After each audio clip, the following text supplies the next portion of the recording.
So where contextual authorization query really comes in, it provides an additional tool for a few different layers within the business. One is, obviously the policy creators or the application owners, and what this allows them to do, if we follow the numbering, it allows them to log in to contextual authorization query and ask questions of the policies. So effectively things like, can managers access sensitive information?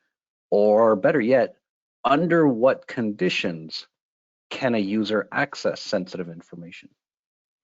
So CAQ, or Contextual Authorization Query, is going to send that request basically through our engine, and it's going to provide either a programmatic or human readable response. The reason why I call out the fact that it could be either programmatic or human readable is almost similar to that Fortune 50 customer we were talking about before. What it does is it gives the ability not just to see it in a human readable format, but being a programmatic response, it also gives the power to actually create your own overlay to get an actual response in a graphic or in a UI that you'd like to create. So in this case, if you were being audited or something like that, I could see how this would be useful. But even if before you deploy a policy or you were looking to make a determination on a new type of user or something like that, you could leverage these sorts of queries to do comparisons and things like that. Is that correct? Yeah, so I'd be looking at this, if I'm the application owner, what I'd want to do is look at, I want to create a new policy like, managers can access sensitive information, but they can only access it within their department.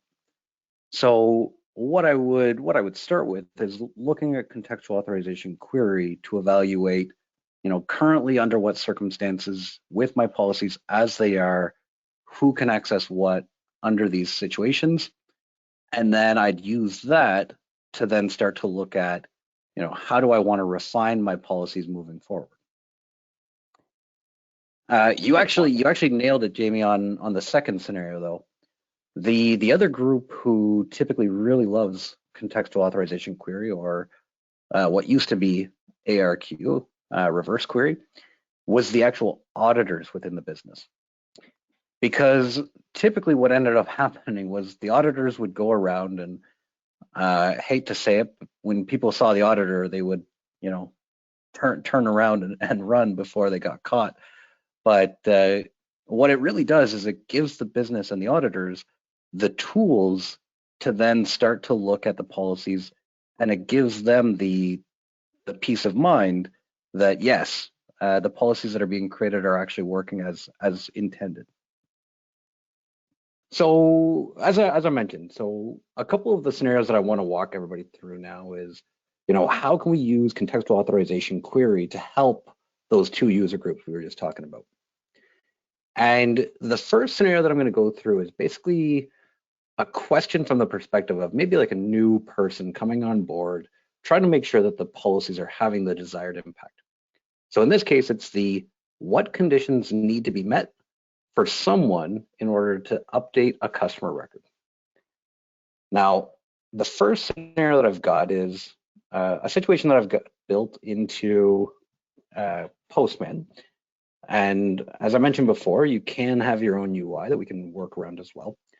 But if we look at this from this perspective, if I wanted to update a record, I can send this request through Postman. And what it's going to do is it's just going to come back with all of the different scenarios in a programmatic fashion that would be needed for me to update a record. Now, I call this the programmatic experience because, as a user, I prefer not to work in a situation like this where I have to parse through all this information. But again, if we are working with your own custom UI, you're able to build off this logic and create the UI that matches your needs. But the approach that I prefer from within Axiomatics is the more simplified view. And you'll notice that as soon as I send this back through Postman, it's going to come back with the different scenarios that are needed in order for the user to be updating a record. And in this case, it's a lot more, it's a lot simpler to read. That's the idea. We're trying to make it so that even anybody who's in the identity management, identity and access management space can read this, but even people outside of that, like the application owners, they don't have to have a background in identity and access management. They just simply need to understand that if the role is, in this case, an investment banker, and they're at the office location, or the user is a group manager, then they have the ability to update. Nice and easy. Mm-hmm. That make sense, Jamie? Yeah, absolutely. I like the way it's laid out. It's very clear. Perfect. So the other scenario that I like to go through is more of like a reverse query. So rather than the scenario of what conditions need to be met, I like to look at the distinct user type of role. So I might have a question like Bob, and whether or not he can access certain customer or certain sensitive information within an application. So similar to the first use case, I'm going to start with that programmatic response. And again, just like before, it's going to come back with all of the different functions of Bob and what he needs in order to access or read information. Again, I prefer not to work in that programmatic experience. I'm a much easier or simplified version.